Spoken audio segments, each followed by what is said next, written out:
மணிக்கணக்கில் பிசினஸ் தியரிகளை படிச்சுட்டு நிஜ வாழ்க்கையில அதை எப்படி எக்ஸிக்யூட் பண்றதுன்னு தெரியாம குழம்புற யாரையாவது உங்களுக்கு தெரியுமா? ம் நெறைய பேர நம்ம பார்த்திருக்கோம். சில நேரம் நாமே கூட அப்படி ஃபீல் பண்ணியிருப்போம். கண்டிப்பா. ஒருவேளை நீங்களே கூட சில நேரங்கள்ல அப்படி உணர்ந்திருக்கலாம். இப்போ இப்படி கற்பனை செஞ்சு பாருங்க. மணிக்கு 150 கிலோமீட்டர் வேகத்துல ஒரு பிரம்மாண்டமான ஹார்லி டேவிட்சன் பைக்ல நீங்க சீறி பாய்ந்து போயிட்டு இருக்கீங்க. வாவ்! கேட்கவே கொஞ்சம் த்ரில்லிங்கா இருக்கு. ஆமா. வண்டி உங்க முழு கண்ட்ரோல்ல இருக்குன்னு நீங்க நினைக்கிற அந்த நொடியில திடீர்னு ஒரு நாய் குறுக்கே பாயுது. அந்த ஒரு நொடி பொழுதில் நீங்க எடுக்கிற முடிவுக்கும் செறிந்துகிட்டு இருக்கிற ஒரு கம்பெனியை மீட்டெடுக்கிறதுக்கும் நெருங்கிய தொடர்பு இருக்குன்னு சொன்னா நம்புவீங்களா? அதாவது ஒரு பிசினஸ் நெருக்கடிய பைக்கோட வேகத்தோட ஒப்பிடுறீங்க, கரெக்ட்டா? எக்ஸாக்ட்லி. இன்னைக்கு இந்த ஆழமான அலசல்ல நாம பார்க்க போறது வெறும் புத்தகத்துல படிச்ச தியரிகளை கிடையாது. அசார்டட் எக்ஸ்பீரியன்சஸ் யூடியூப் தளத்துல வெளியான குர்சேவக் சிங் அவரோட நேர்காணல்ல இருந்து நம்ம சில சுவாரஸ்யமான விஷயங்களை தோண்டி எடுக்க போறோம். ஆமா. இந்த உரையாடலோட முக்கிய நோக்கமே அதுதான். எந்த ஒரு பௌதீக அலுவலகமும், அதாவது பிசிக்கல் ஆபீஸ் எதுவும் இல்லாமலே எப்படி ஒரு 100 கோடி ரூபாய் சாம்ராஜ்யத்தை அவர் உருவாக்குனாருங்கிறத நம்ம பிளந்து பார்க்க போறோம். கரெக்ட். ஆனா அதுக்கு முன்னாடி ஒரு முக்கியமான விஷயத்தை நேயர்களுக்கு நம்ம தெளிவுபடுத்திடணும். இந்த சோர்ஸ் மெட்டீரியல்ல மேற்கு வங்க தேர்தல்களால ஏற்பட்ட தொழிலாளர் பற்றாக்குறை, அப்புறம் அமெரிக்கா, ஈரான் நாடுகளுக்கு இடையிலான பதற்றம், இது பத்தி எல்லாம் பேசப்பட்டிருக்கு. ம். ஆனா அத நாம எந்த அரசியல் கண்ணோட்டத்திலயும் பார்க்க போறதில்ல. போறோம். நாம எந்த அரசியல் நிலப்பாடும் எடுக்கல. சரியா சொன்னீங்க. இப்போ குர்சேவக் சிங் பத்தி சொல்லணும்னா, அவரு வெறும் பிசினஸ் அட்வைஸ் கொடுக்கறவர் மட்டும் கிடையாது. களத்துல இறங்கி அடிபட்டு முன்னேறியவர். இது நமக்கான ஒரு பிசினஸ் மாஸ்டர் கிளாஸ். அதுல எந்த சந்தேகமும் இல்ல. அந்த நேர்காணலோட ஆரம்பத்திலேயே சில புதிர்கள் அவர் கேட்கிறாரு பாருங்க. அங்கேயே அவர் எப்படி வித்தியாசமா யோசிக்கிறாருன்னு தெரிஞ்சிரும். ஆமா, அந்த ஒரு வருஷத்துல எத்தனை செகண்டுகள் இருக்குன்னு கேட்ட கேள்விதானே. அதேதான். அவர் அப்படி கேட்டதும் நான் உடனே ஒரு நாளைக்கு 86,400 வினாடிகள்னு மனக்கணக்கு போட தொடங்கிட்டேன். ஆனா அவர் ரொம்ப கூலா ஜனவரி 2, பிப்ரவரி 2ன்னு மொத்தம் 12 செகண்ட்கள்னு சொல்றாரு.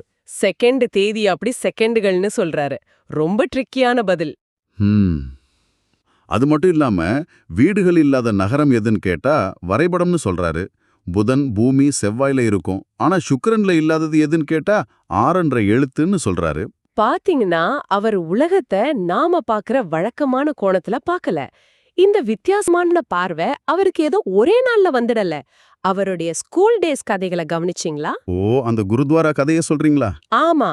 வாரத்துல 6 நாள் ஸ்கூலுக்கு கட்டடிச்சிட்டு குருத்வாரால போய் உட்கார்ந்துருவாரு. ஒரு கட்டத்துல மாமாவுக்கிட்ட மாட்டிக்கிட்டு மொத்த ஸ்கூலும் பாக்குற மாதிரி மைதானத்துல வச்சு அடி வாங்கினாரு. அடப்பாவம்மே, அப்போ கூட அவர் திருந்தலியா? இல்ல, அவர் அந்த சிஸ்டத்துக்குள்ள அடங்கவே இல்ல.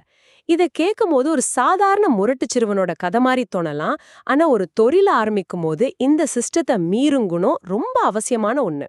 சரி, இத விரிவாக அலசுவோம். பள்ளிக்கூடத்தை கட்டடிக்கிறதும் விதிகளுக்கு கட்டுப்படாம இருக்கிறதும் எப்படி ஒரு வெற்றிகரமான தொழில் முனைவோருக்கான அறிகுறியா இருக்க முடியும்?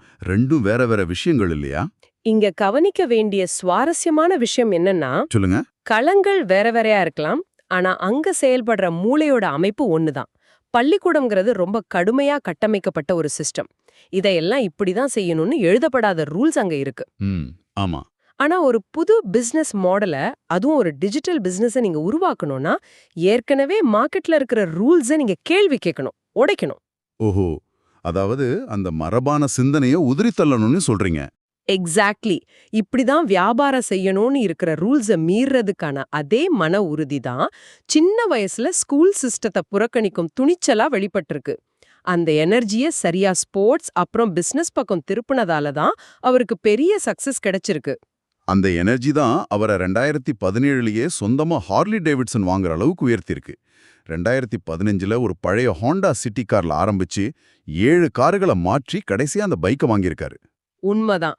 ஆனா அந்த பைக் அவருக்கு வெறும் ஆடம்பர வாகனம் கிடையாது. அது ஒரு நடமாடும் பள்ளிக்கூடம் மாதிரி அவருக்கு பல லீடர்ஷிப் பாடங்களை கத்துக் கொடுத்திருக்கு.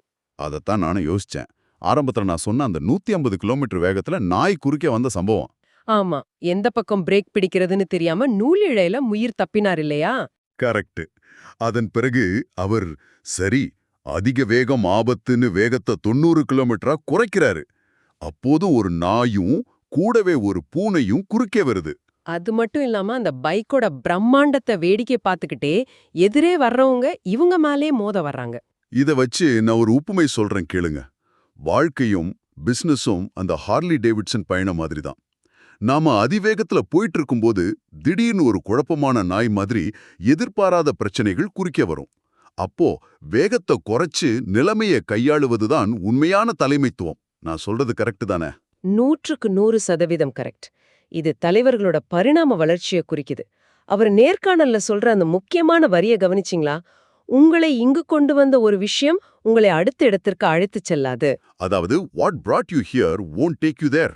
ஆமா, ஒரு தனி நபரா நீங்க இரவு பகலா உழைச்சு ஒரு நிறுவனத்தை ஆரம்ப கட்டத்துல வளர்த்திருக்கலாம். அந்த முரட்டுத்தனமான வேகம் அங்க உதவி இருக்கலாம். ஆனா உங்களுக்கென்று ஒரு பெரிய டீம் வந்த பிறகு அதே பழைய உத்திகள் வேலை செய்யாது.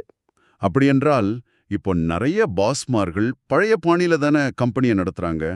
நான் சொல்றேன் நீ செய் அப்படிங்கிற அந்த கட்டளையிடும் முறை ஏன் இப்போ வேலை செய்யாது? ஏன்னா இப்போ உள்ள ஒர்க் ஃபோர்ஸ்ல 2000 வருஷத்துக்கு அப்புறம் பிறந்த ஜென்சி தலைமுறையினர் அதிகமா வந்துட்டாங்க. இவங்கள நீங்க வெறும் அதிகாரத்தை வச்சு வேலை வாங்க முடியாது. அவங்க மைண்ட் செட் வேற மாதிரி இருக்கும். ஆமா, முந்தைய தலைமுறையினருக்கு வேலைங்கிறது வெறும் பிழைப்புக்கான ஆதாரம். ஆனா இந்த ஜென்சிக்கு வேலைங்கிறது தங்களை வெளிப்படுத்துற ஒரு தளம். அதனாலதான் எமோஷனல் இன்டெலிஜென்ஸ் தேவைப்படுது.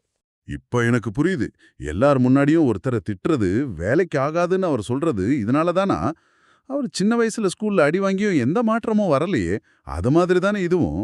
எக்ஸாக்ட்லி.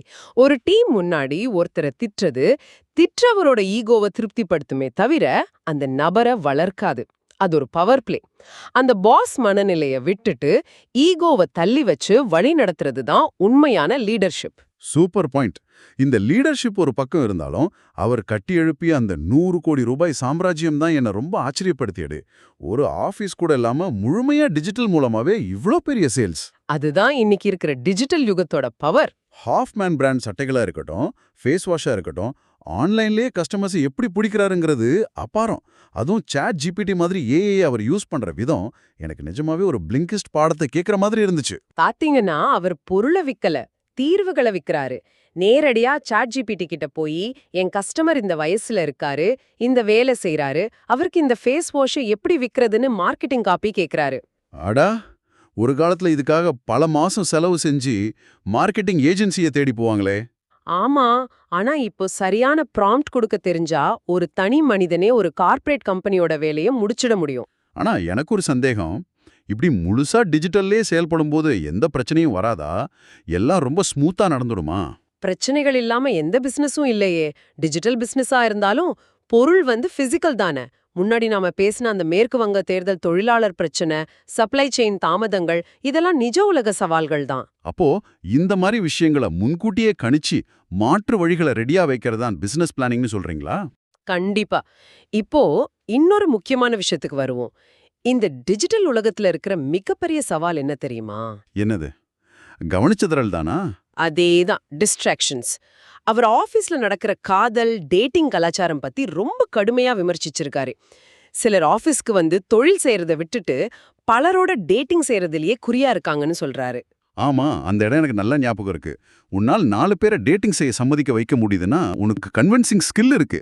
அத பிசினஸ்ல காட்டினா 4 பெரிய நெட்வொர்க் உருவாக்கலாமேன்னு ஆணித்தரமா கேட்டாரு. ஆனா எனக்கு இங்க ஒரு மாற்று கருத்து இருக்கு. ஓஹோ, சொல்லுங்க, என்ன அது? மனிதர்களை புரிஞ்சுக்கிறதானே பிசினஸ். ஆபீஸ்ல மத்தவங்களோட பழக்கிறதும் ரிலேஷன்ஷிப் பில்ட் பண்றதும் ஒரு வகையான நெட்வொர்க்கிங் தானே. அதை ஏன் கவனச்சிதறல்னு ஒதுக்கணும்? பாத்தீங்கன்னா மனிதர்களோட பழகுறது வேற, இலக்கு இல்லாத உணர்ச்சிகரமான விஷயங்கள்ல நேரத்தை விரயமாக்குறது வேற. உண்மையான நெட்வொர்க்கிங் உங்களை வளர்க்கும். ஆனா இந்த மாதிரி விஷயங்கள் மரத்தை அரிக்கும் கரையான் மாதிரி உங்களை உள்ள இருந்து கொஞ்சம் கொஞ்சமா அழிச்சிடும். கரையான் அரித்த மரம் ரொம்ப ஸ்ட்ராங்கான வார்த்தை. ஆமா, அது உங்க நேரத்தையும் எனர்ஜியையும் உறிஞ்சு உங்களை எந்த வளர்ச்சியும் இல்லாத நபரா மாத்திடும். சரி, இந்த டேட்டிங் மட்டும்தான் டிஸ்ட்ராக்ஷனா? தகவல்களை தேடிக்கிட்டே இருக்கிறதும் ஒரு கவனச்சிதறல் தானே அவர் சொல்றது எனக்கு ஆச்சரியமா இருந்துச்சு. தெரிஞ்சுக்கிறது அப்படி தப்பாகும்? அதுதான் பாசிவ் லேர்னிங்னு சொல்ற செயலற்ற கற்றல் பொறி. இன்னைக்கு ஏஐ, யூடியூப்னு எல்லா இடத்துலயும் ஃப்ரீயா தகவல் கொட்டி கிடக்கு. நிறைய பேர் நாள் முழுக்க பிசினஸ் பிளான் படிப்பாங்க. ஆமா, நான் நிறைய கத்துக்கிட்டேன்னா அவங்களுக்கு அவங்களே ஒரு போலி திருப்தி அடைஞ்சுப்பாங்க. ஆனா ஒரு படி கூட முன்னாடி எடுத்து வச்சிருக்க மாட்டாங்க. நான் இதை நிறைய பார்த்துருக்கேன். ரிசர்ச் பண்றேன்னு மாச கணக்கா ஒரே இடத்துல நிப்பாங்க. அது ஒரு போதை மாதிரி. ஒரு வீட்டை எப்படி கட்டுறதுன்னு மேப்பை மட்டும் வச்சுக்கிட்டு இருந்தா வீடு வந்துடுமா? செங்கலை எடுத்து அடுக்கணும்ல.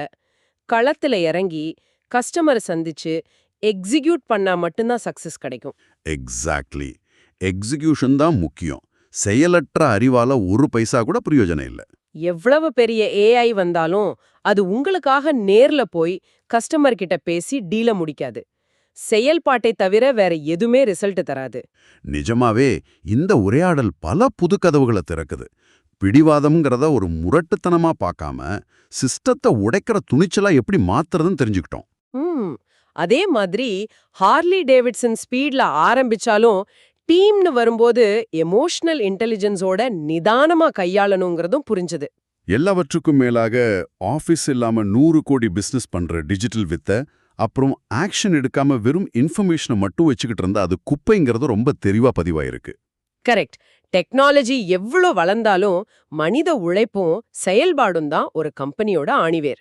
நீங்க எவ்வளோ புத்திசாலிங்கிறத விட அந்த அறிவை வச்சு என்ன செஞ்சீங்கிறது தான் இங்க முக்கியம். சூப்பரா சொன்னீங்க. இதை கேட்டுக்கிட்டு இருக்கிற நீங்க கார்ப்பரேட் வேலையில இருக்கலாம், சொந்த தொழில் செய்யலாம், இல்ல ஸ்டூடெண்டா கூட இருக்கலாம். இன்னைக்கு நீங்க கத்துக்கிட்ட இந்த விஷயங்களை நாளைக்கு எப்படி செயலாக, அதாவது ஆக்ஷனாக மாத்துறதுன்னு இப்பவே யோசிக்க தொடங்குங்க. ஆமா, கண்டிப்பா. நாம இந்த அலசலை முடிக்கிறதுக்கு முன்னாடி நீங்க தனியா உட்கார்ந்து சிந்திக்கிறதுக்காக ஒரு கேள்வியை நாங்க முன்வைக்க விரும்புறோம். இன்னைக்கு ChatGPT மூலமா ஒரு பிசினஸ் மாடலை நிமிஷத்துல உருவாக்கலாம். கஸ்டமருக்கு என்ன மெயில் அனுப்பணும்னு AI எழுதி கொடுத்துடும். இது எல்லாமே ரொம்ப சுலபமா கிடைச்சிருது இப்போ. ஆமா, இப்படி எல்லாவற்றையும் நமக்காக சிந்திக்க ஒரு இயந்திரம் இருக்கிற இந்த காலத்துல ஒரு மனிதனா உங்களுடைய மதிப்பு குறைஞ்சிடுச்சா? அல்லது இந்த இயந்திரங்களால் எப்போதுமே களத்துல இறங்கி செயல்பட முடியாது என்பதால் அந்த எக்ஸிகியூஷனை மட்டுமே செய்யக்கூடிய உங்க மனித முயற்சியோட மதிப்பு முன்னெப்போதையை விட இப்போ பல மடங்கு அதிகரிச்சிருக்கா? இது ரொம்ப ஆழமான கேள்வி. இயந்திரங்கள் சிந்திக்கலாம், ஆனா மனிதர்கள் மட்டுமே செயல்பட முடியும். இத பத்தி நல்லா யோசிங்க. உங்களோட அடுத்த ஆக்ஷன் என்னன்னு முடிவு பண்ணுங்க. கண்டிப்பா. மீண்டும் உங்களை மற்றொரு சுவாரஸ்யமான ஆழமான அலசலை சந்திக்கிறோம். அது வரைக்கும் உங்களுடைய சிந்தனைகள் செயலாக மாறட்டும்.